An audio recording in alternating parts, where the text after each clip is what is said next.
Hello guys, Sonu competition classes में आपका welcome है। हम चाइल्ड डेवलपमेंट एंड पेडागोजी को डिस्कस करेंगे, लेकिन उससे पहले हम साइकोलॉजी की क्या अवधारणाएं हैं, साइकोलॉजी की उत्पत्ति कैसे हुई, ये जो प्रारंभिक दिनों में साइकोलॉजी क्या थी उसको जानेंगे। तो हम आज एमसीक्यू क्वेश्चन के द्वारा हम इस साइकोलॉजी को जानने की कोशिश करेंगे। देखिए आपको स्क्रीन के अंदर तो सबसे पहला क्वेश्चन जो दिख रहा है वो है साइकी। साइकी शब्द का अर्थ क्या है, हमें साइकी शब्द का अर्थ पूछ रहा है। लेकिन उससे पहले हमें ये जानना पड़ेगा कि साइकोलॉजी शब्द कितने शब्दों से मिलकर बना हुआ है।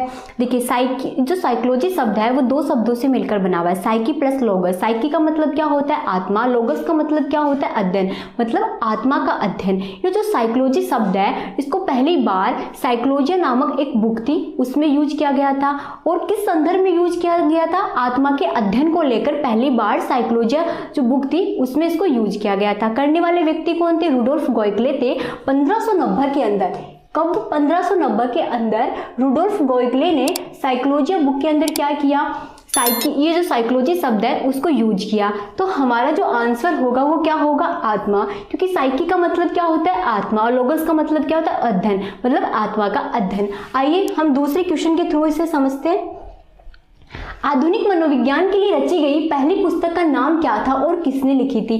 देखिए जब हम पढ़ते हैं, जब 19वीं सदी की बात करते हैं तो आपने विलियम जेम्स का नाम तो सुना होगा। ये विलियम जेम्स पहले ऐसे व्यक्ति थे जिन्होंने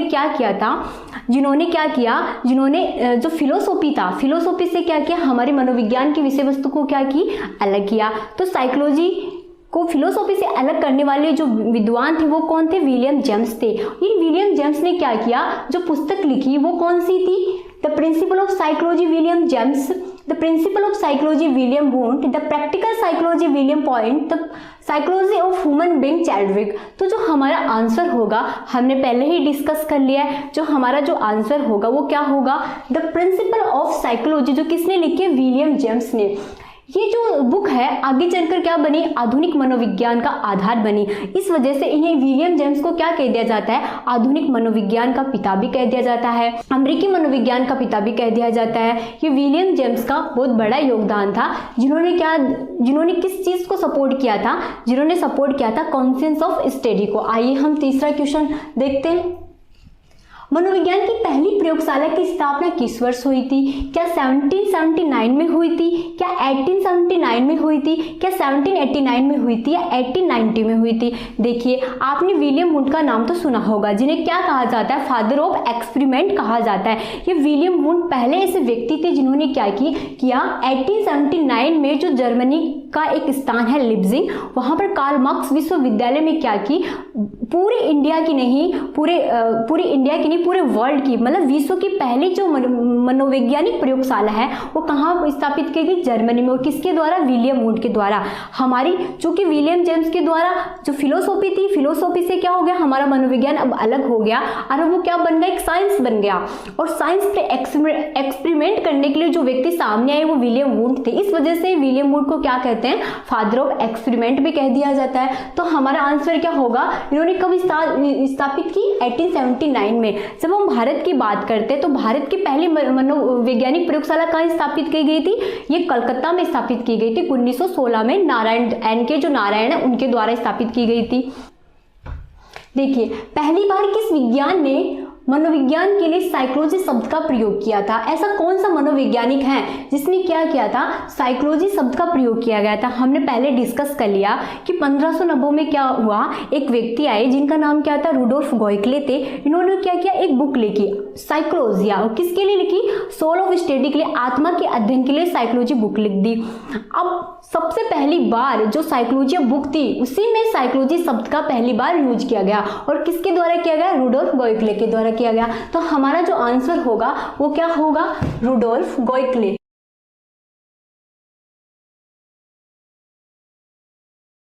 ठीक है, हमारा आंसर क्या हुआ, ए। देखिए, मनोविज्ञान का जन्म किसकी देन है, ये पूछ रहा है कि मनोविज्ञान आज जो हम फ्री ऑफ मनोविज्ञान पढ़ते हैं, फ्री ऑफ साइकोलॉजी पढ़ते हैं, वो किसकी देन है? क्या वो मनोवैज्ञानिकों की देन है? क्या वो दार्शनिक की देन है? क्या वो प्रकृतिवादी विचारों की या सामाजिक विचारों की? जब हम स्टार्टिंग में बात करते हैं तो ये किसकी देन है? हम पहले ही डिस्कस कर चुके हैं कि जो साइकोलॉजी है पहले कोई फ्री सब्जेक्ट नहीं था, हम इसको फिलोसॉफी के अंदर ही पढ़ते थे। स्टार्टिंग में बहुत सारे यूनान के जो दार्शनिक आए, जिनमें से पहला व्यक्ति कौन था? जो सुकरात है। सुकरात ने क्या कहा? सुकरात ने कहा कि भाई मनुष्य को क्या करना चाहिए? मनुष्य की स्टडी कर देनी चाहिए। सुकरात ने तो यहाँ तक कहते हैं कि आप गॉड को कहाँ सर्च करने की कोशिश करते हो भाई, आप अपने अंदर झांक कर देखो। उसके बाद में उनके हिस्से से प्लेटो आए। प्लेटो ने कहा ठीक है भाई, मनुष्य को मनुष्य का अध्ययन तो करना चाहिए, लेकिन सब हमें यह भी देखना चाहिए कि जो मनुष्य है, ईश्वर है, प्रकृति है, तीनों एक दूसरे से बंधे हुए हैं और हम इनको अलग नहीं कर सकते। जो मनुष्य होता है उसके अंदर क्या पाई जाती है? सोल पाई जाती है। सोल क्या करता है? जो सोल होती है वो गॉड को पाने की कोशिश करती है। इस वजह से प्लेटो ने एक बात कही, आत्मा ही परमात्मा है। देखो हम बोल चुके हैं, हम पहले डिस्कस कर चुके हैं कि सुकरात ने क्या कहा? मनुष्य को मनुष्य की स्टडी करनी चाहिए। प्लेटो ने क्या कहा? आत्मा ही परमात्मा है। फिर उनके शिष्य अरस्तु आए। प्लेटो के शिष्य अरस्तु जो अपने गुरु से बहुत ज्यादा प्रभावित थे। अरस्तु पहले ऐसे व्यक्ति थे जिन्होंने क्या किया? आत्मा के अध्ययन को फिलोसॉफी में स्टार्ट करने वाले जो व्यक्ति थे ना, वो कौन थे? अरस्तु थे। इस वजह से हम अरस्तु को क्या कह देते हैं? मनोविज्ञान का जनक और प्राचीन मनोविज्ञान का जनक भी कह देते हैं। तो हमने डिस्कस कर लिया इन सब चीज़ों से क्या जो चीज़ निकल कर आती है वो क्या आती है कि जो हमारी मनोवैज्ञानिकों की देन नहीं थी। हमारा जो आज का मनोविज्ञान है वो पहले क्या था? फिलोसॉफी था, सोल ऑफ स्टडी था। इस वजह से जो हम पढ़ रहे हैं, जो आज का मनोविज्ञान है वो क्या है? दार्शनिकों की देन। तो हमारा आंसर क्या हुआ? बी। देखिए, मनोविज्ञान की प्रथम प्रयोगशाला का प्रारंभ किसके प्रयासों से माना जाता है? तो मनोविज्ञान की जो प्रथम प्रयोगशाला थी वो किसके द्वारा स्टार्ट की गई थी? देखो हम पहले बात कर चुके हैं, जब 1870 से 1900 के बीच में जब हम क्या पढ़ रहे थे? कॉन्सेंस ऑफ स्टडी चल रही थी। तो उस वक्त में एक व्यक्ति आए, विलियम वुंट, जिनका बहुत बड़ा योगदान है हमारे मनोविज्ञान में। इन्होंने क्या किया? इन्होंने मनोविज्ञान पर प्रयोग स्टार्ट कर दिए। प्रयोग करने के लिए अब एक लैब की जरूरत तो पड़ती है। तो विलियम वुंट एक पहले के ऐसे व्यक्ति थे जिन्होंने विश्व की प्रथम जो मनोविज्ञान की जो प्रयोगशाला है वो जर्मनी के लिप्जिंग शहर के कार्ल मार्क्स विश्वविद्यालय में स्थापित कर दी। कब कर दी? 1879 में कर दी। तो स्थापित करने वाले जो व्यक्ति थे वो कौन थे? William Wundt. तो हमारा आंसर हुआ विलियम वुंट। देखिए, कोलसेनिक के अनुसार मनोविज्ञान का वास्तविक जनक हम कौन है? देखो हम पहले डिस्कस कर चुके हैं कि जो हमारा मनोविज्ञान पहले फिलोसॉफी था, तो बहुत सारे दार्शनिक आए जिनमें हमने सुकरात पढ़ा। सुकरात ने क्या कहा? भाई मनुष्य को मनुष्य की स्टडी करनी चाहिए। फिर कौन आए? प्लेटो ने क्या कहा? आत्मा ही परमात्मा है। फिर अरस्तु ने क्या किया? अरस्तु ने मनोविज्ञान की विषय वस्तु जो सोल ऑफ स्टडी है उसको क्या करते हैं? दर्शन शास्त्र में स्टार्ट कर दिया। लेकिन इस वजह से इन्हें क्या कहा जाने लगा?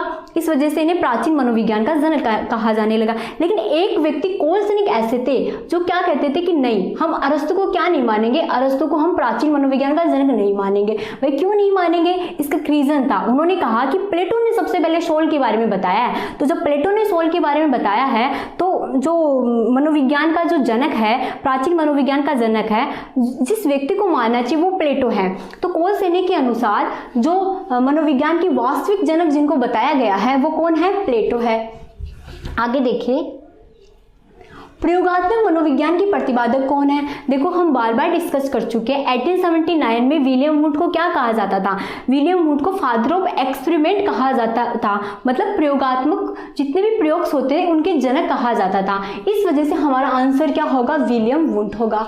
आगे देखिए, मनोविज्ञान ने अपने विकास क्रम में सबसे पहले आत्मा को छोड़ा, फिर मन को भूला, फिर चेतना को त्यागा, फिर वर्तमान में संबंध व्यवहार से जोड़ रखा। ये कथन किसका है? क्या विलियम वुड का है, बर्ब का है, जीन पियाजे का, वुडवर्थ का है? देखो जब हम बात करते हैं साइकोलॉजी की, जो साइकोलॉजी है आज हम जो साइकोलॉजी पढ़ते हैं वो पहला ऐसा नहीं था।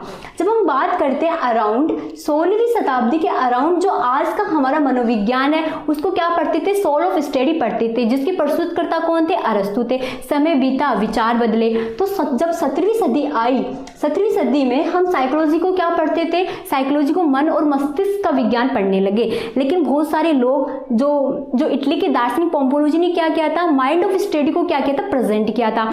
जो माइंड, मन और मस्तिष्क के विज्ञान को जो इटली के दार्शनिक पोम्पोलोजी ने प्रस्तुत किया, तो लोगों ने उनसे बहुत सारे क्वेश्चन पूछे कि भाई आप कह रहे हो कि भाई मन का जो विज्ञान है वही क्या है, वही साइकोलॉजी, तो आप ये बताओ मन क्या है, मन कितने प्रकार, इस प्रकार से कई क्वेश्चन उठे। उसके बाद में समय बीता, 19वीं शताब्दी, लगभग 1870 से 19वीं ईस्वी के बीच, जो पहले हम जिसको सोल पढ़ रहे थे वो माइंड बन गया। अब जो माइंड, जो इतने दिन माइंड पढ़ रहे थे वो क्या बन गया, चेतना का विज्ञान बन गया।